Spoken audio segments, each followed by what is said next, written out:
This is chapter 20. Chapter 20 is about the urinary system. The major job of the urinary system is to create homeostasis when it pertains to fluids as well as pH. And the urinary system helps remove any metabolic wastes and substances present in excess. So anything that's too much in your body typically will be eliminated through urine. This includes foreign substances like drugs. The urinary system consists of the following organs: the kidneys. Their main job is to filter your blood and form urine. The ureters. They are a tube-like structure that transports urine from your kidneys to your bladder. The urinary bladder collects and stores the urine that's made. And then the urethra is another tube-like structure that moves the urine from the bladder to the outside of the body. Here's a picture of the urinary system. The organs of the urinary system again are the kidneys, the ureters, the urinary bladder, and the urethra. Here on the cadaver, you can see the kidneys up here on the green, and the ureters and the bladder. One thing to note is the kidneys are against the abdominal wall in the back, and they are surrounded by fat. This is there to help protect them. A kidney is kind of a reddish brown bean-shaped organ, and it's smooth on the outside. It's about 12 centimeters long, and it has a tough fibrous capsule on the outside. This is an x-ray showing us the kidneys with dye injected into the person. Your kidneys lie on either side of the spine. They are labeled as retroperitoneal. Retro means behind, so they're behind the peritoneum. Your left is a little bit higher than your right, about 1.5 to 2 centimeters higher. And the kidney is surrounded by connective tissue, like I mentioned, and masses of adipose tissue to help protection. This picture is showing a transverse section as well as a sagittal section of what the kidneys look like abdominally. There's the same picture again. Now we're going to look in lab in more detail at the kidney structure, but let's look here at some of the names of the parts of the kidney. It has a lateral convex surface and a medial concave surface. Kidneys are very unique in their shape, and there's beans even named after them. So a kidney bean shape, I think most people can recognize. But the medial depression, or that concave portion that gives it its unique shape, is called the renal sinus. The hilum also is here, where this is an opening for the vessels and the urethra to be placed. The renal pelvis is a funnel-shaped sac at the superior end of the ureter. There are tube-like structures inside the kidney that help for funneling the urine, and those are called calyces. There's a major and a minor. I'll show you those in a picture in a minute. And then once we get into the internal structure of the kidney, it looks like little pyramids in there as well as columns, and we'll look at those. Now, the smallest portion of a kidney is the functional unit, meaning what does all the work, and that is a nephron. And we'll look at what is in a nephron soon. This is a dissected kidney. Here's the hilum. This is what gives it its shape. The renal pelvis is at the top of the ureter. Here's the ureter. You have a renal artery and a renal vein. that are, this one's just cut, but they're pretty much right next to each other. And then the capsule is what surrounds, keeps it all intact. This is a cross section of it, showing you what the kidney looks like on the inside. So looking at the anatomy of the kidney, here's the ureter. On the very outside of the kidney, this hardened, well, it's not super hard, but it's a fibrous layer called the renal capsule. Then if you look on the inside, there's kind of a layer here on this outer edge. See where this bracket is? This is called the renal cortex. That's a region right inside that capsule. Below that is another region where this bracket is, and this is this whole area where I'm swiping my mouse over or cursor over. This is called the renal medulla. Now inside of the medulla, you have this pyramid-shaped structure called the renal pyramid. And in between each of those pyramids, you'll see kind of a skinny section separating them, and that's called the renal columns. As urine is being made, it will be dropped down or funneled down through the point of the pyramid into this structure here that's going to be like a funnel, and that's going to be the minor calyx. And then they empty into the major calyx. That also then empties into the renal sinus. Renal pelvis here, and then into the ureter. The renal sinus is this little opening or space between all these funnels, and there's some fatty tissue in there.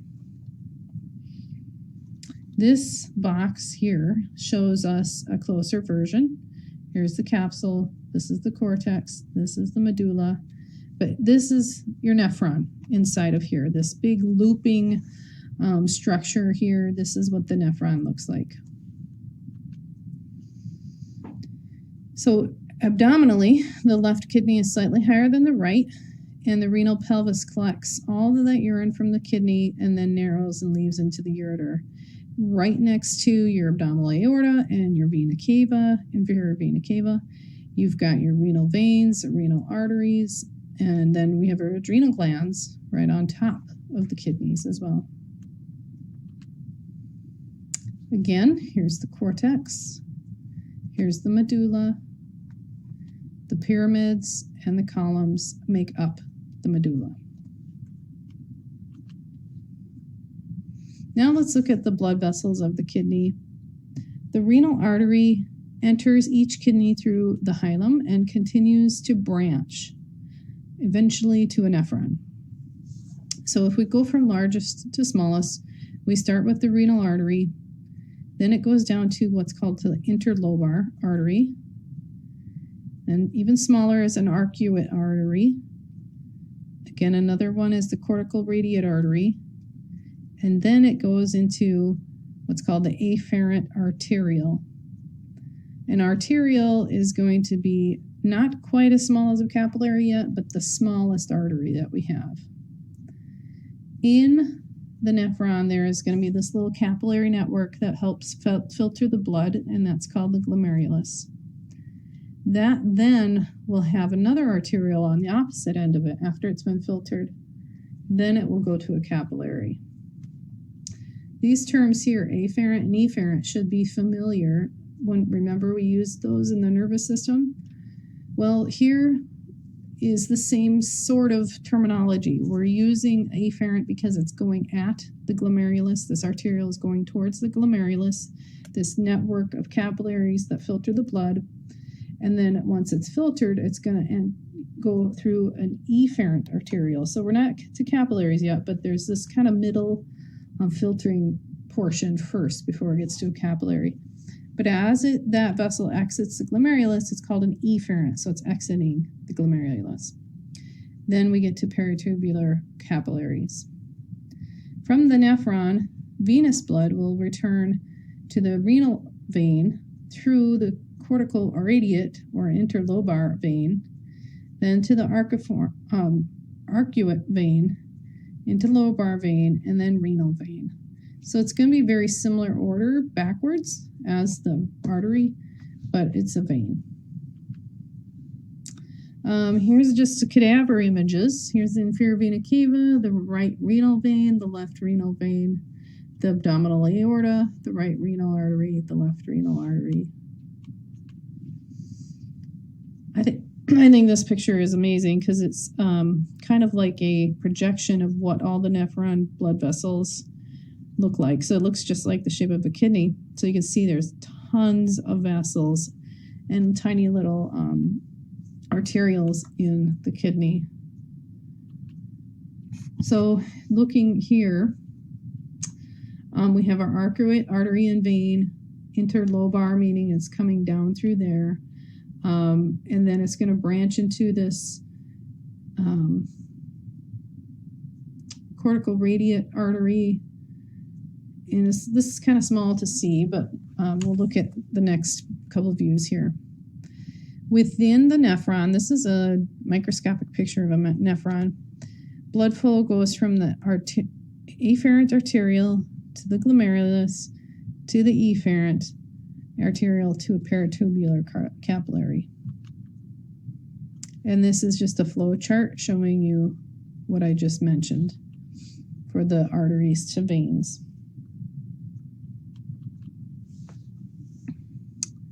Each kidney has about 1 million nephrons, which is a lot. They're very small.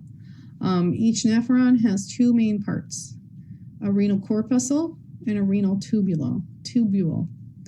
The renal corpuscle is this structure at the beginning of the nephron that is made up of the glomerulus, which is that cluster of capillaries, and its job is to filter blood. This is the first step in urine formation.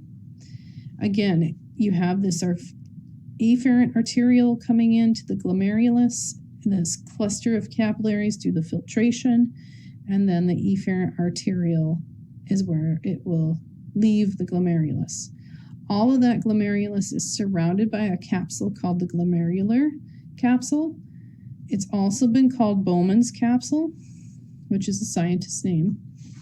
This receives filtrate from the glomerulus. The renal tubule is another part of the nephron. It extends from the glomerular capsule to the collecting duct, and that's kind of at the end of the nephron. So the filtrate, the fluid that's been filtered, proceeds from the glomerular capsule, goes to the proximal convoluted tubule, which I'll show you a picture of, through the nephron loop, composed of a descending and an ascending loop. So it's this big loop that goes up and down, and then it comes out through the distal convoluted tubule.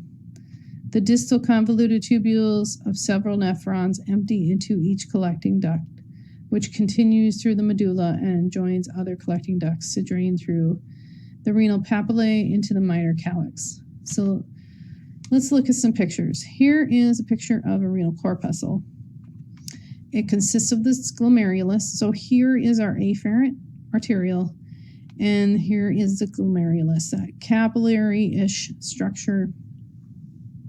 And then it exits out through the efferent arterial. So the glomerulus has a capsule around it, which is this yellow thing. That's the glomerular capsule.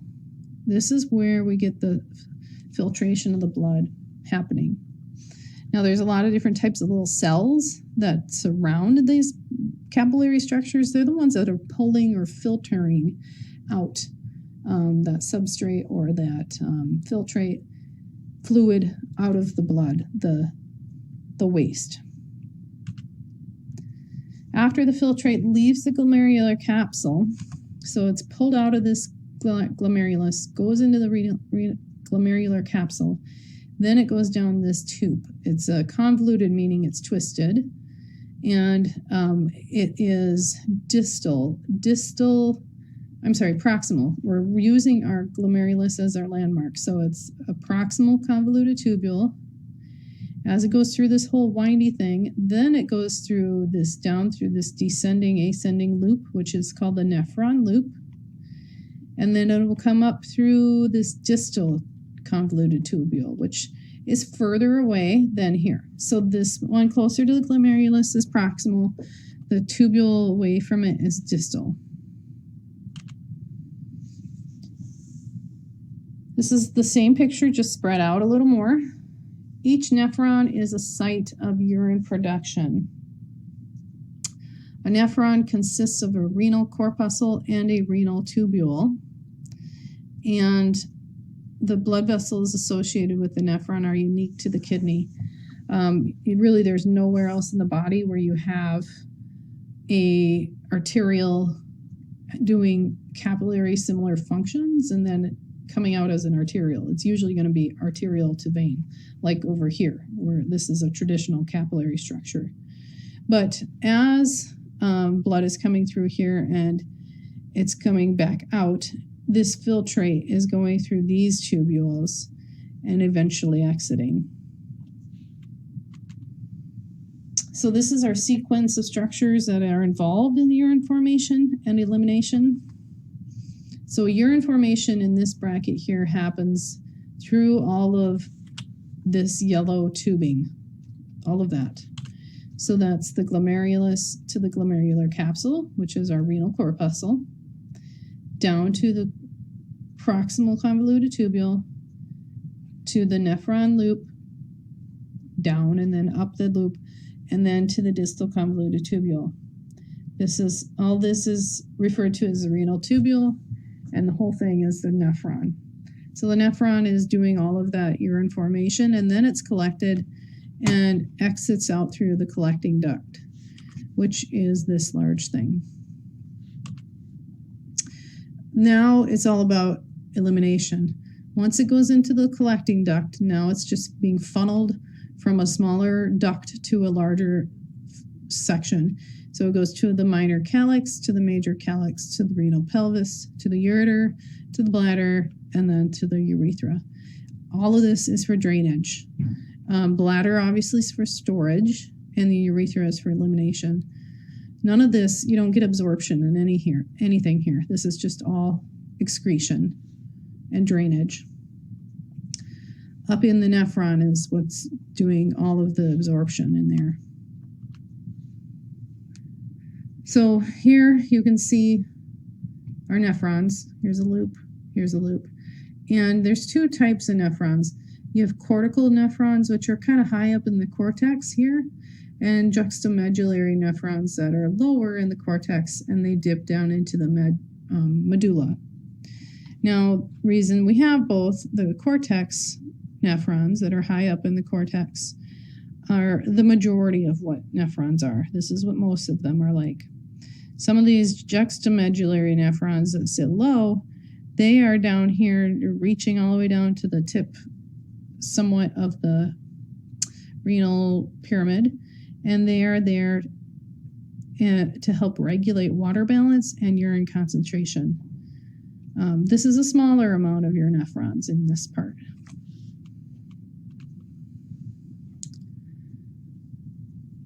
Now, in that nephron,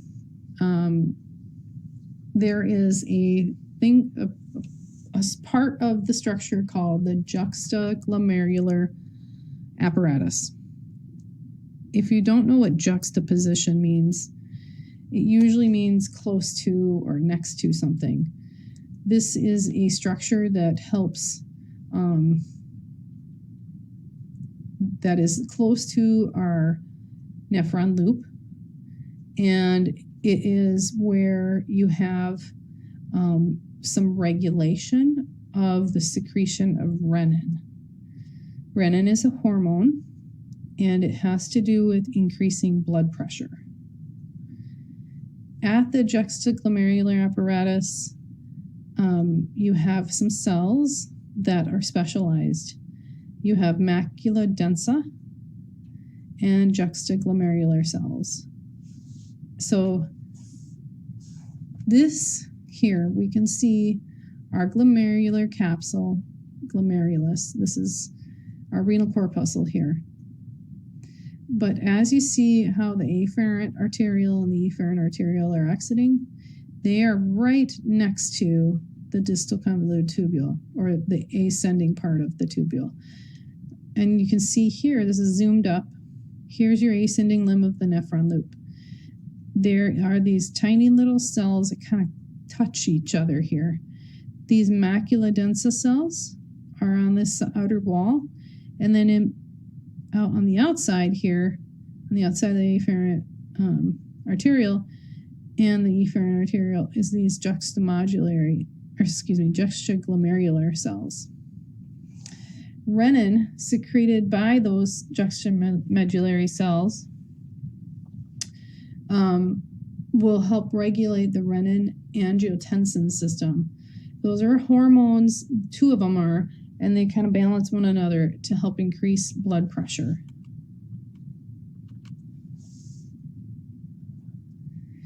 Urine forms along the nephron and the collecting ducts, and then it follows the pathway outside of the body.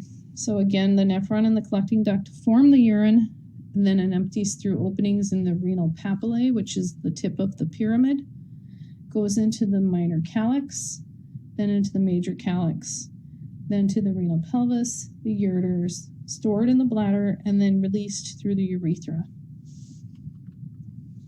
The ureters are tubular organs that are about 25 centimeters long, and each begins as a renal pelvis in the kidney, and then it joins up to the urinary bladder in the pelvic cavity. The wall of the ureter consists of 3 layers. There's an inner mucosal coat, which has transitional epithelium, which we learned back in our tissue chapter. There's a middle muscular coat and an outer fibrous coat.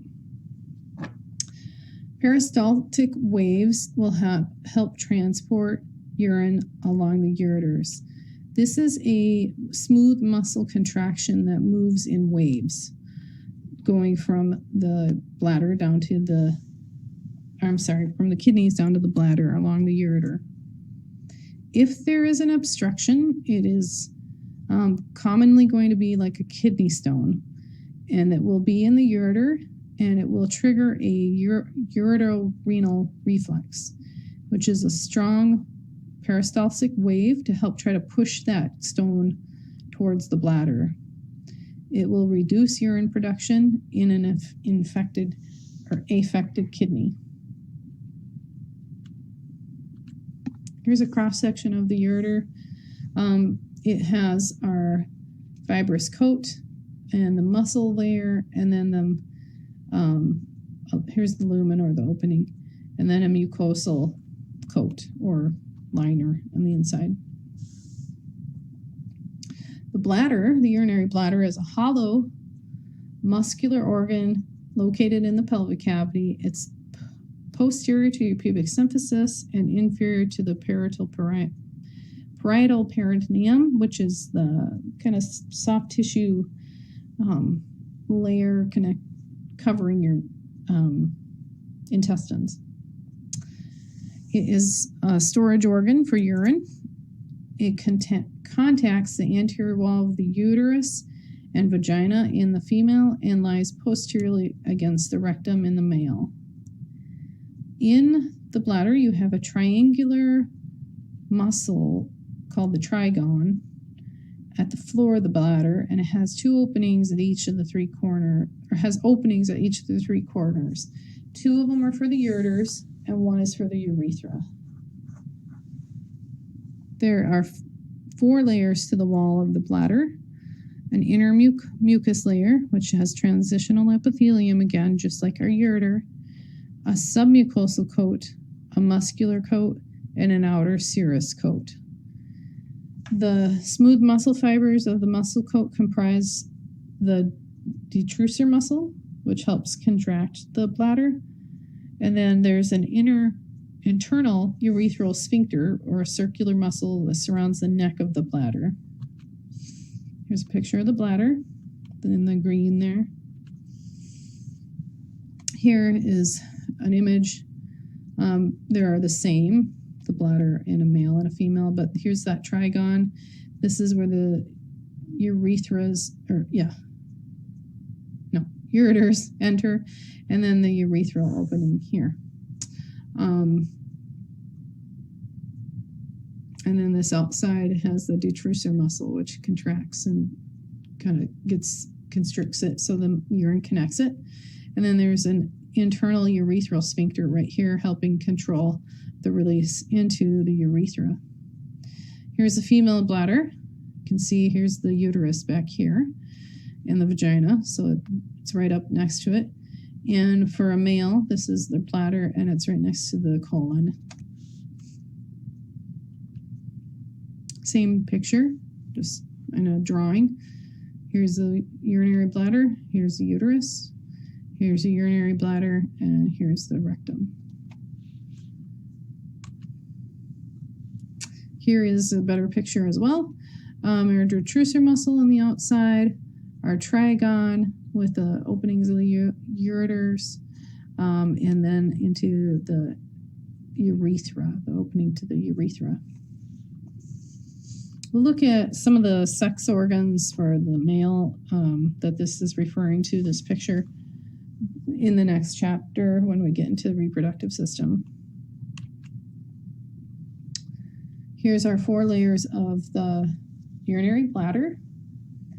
We have the mucus coat, and that, remember, is transitional epithelium, our submucous coat, muscular coat as well.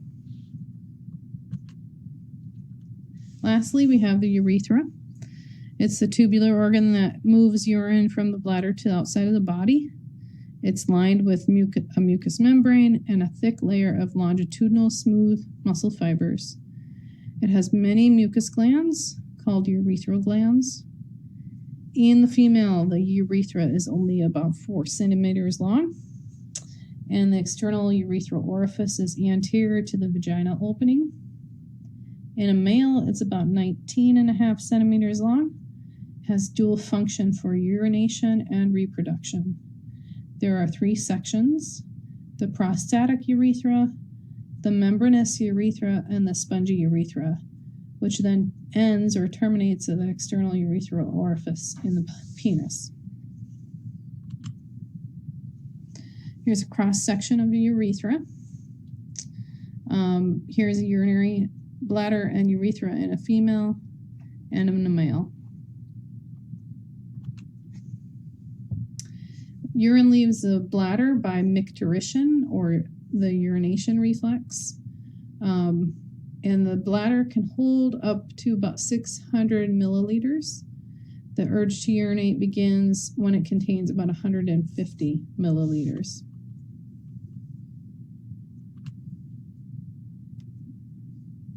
These are some abnormalities of the urinary system that are not very common, but can happen. You will not be tested on these, but they're kind of interesting.